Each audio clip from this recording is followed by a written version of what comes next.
One thing we alluded to a little bit in the first episode was in your when your book was written and published, you had not moved to Nashville yet. So there was a lot of discussion in the book about how, you had all of these Nashville hits from outside of Nashville.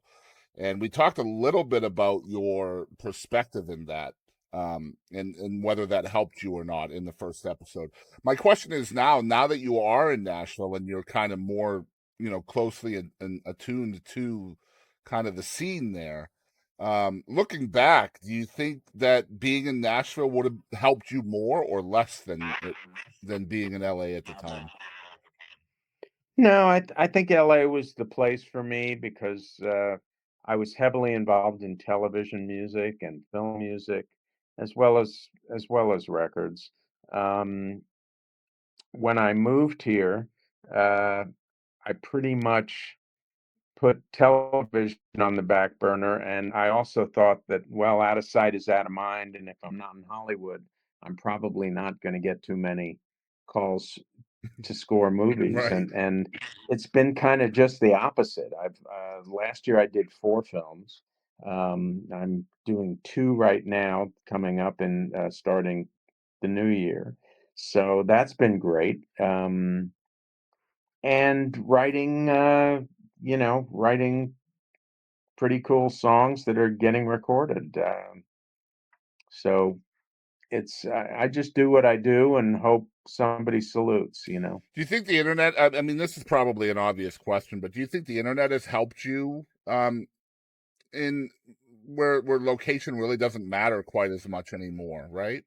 Very much so. Yeah. Um, it's just made everything more instantaneous. I can get a song to a producer in Los Angeles in a matter of minutes. Um, I can do an arrangement or do an overdub on somebody if they just send me files. I can score a movie right here in my own studio Mhm. and bring players in. Um, yeah, the internet's been incredibly helpful in connecting people quickly. Um, How do you maintain that passion? Because you said you're still working on films. You've done over 100, I imagine, films at this point, probably a couple hundred. But you're still doing them. So how do you maintain that passion for that kind of work?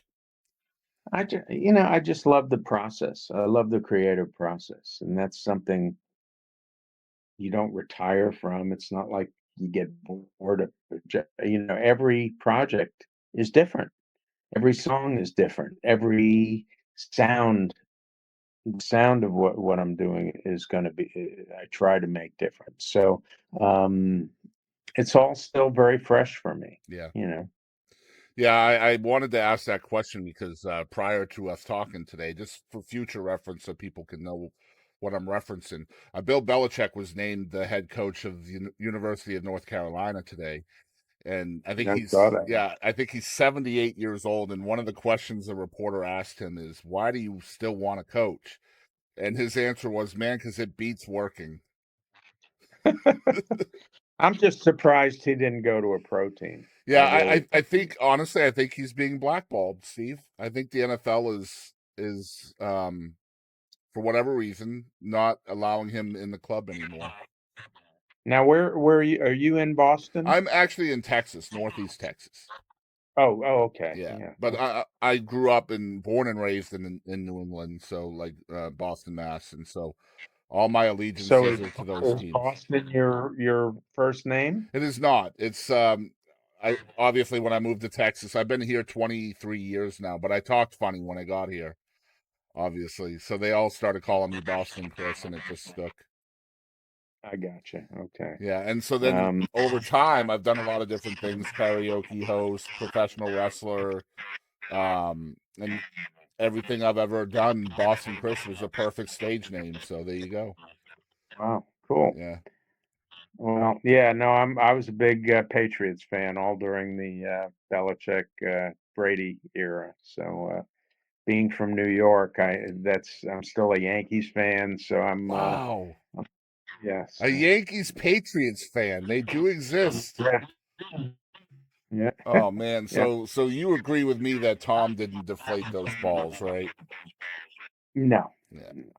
No Ridiculous, way. man. Ridiculous. Anyway, let's talk about family a little bit. I know that you have obviously multiple children, and all of them are so stinking talented in their own right. That's going to be really cool, right? As a dad, just to see how talented and driven your children are. Yeah, it really is. It's uh it's just, it's just something that I guess is in the genes, as they say. Yeah, and yeah, obviously, Andrew was a fabulous writer in his own right, and Stephen is uber creative person as well. How much of that do they get from their dad, do you think? Oh, well, knowing their mom, I think about 99%. So Oh, that's amazing. Uh, yeah. uh,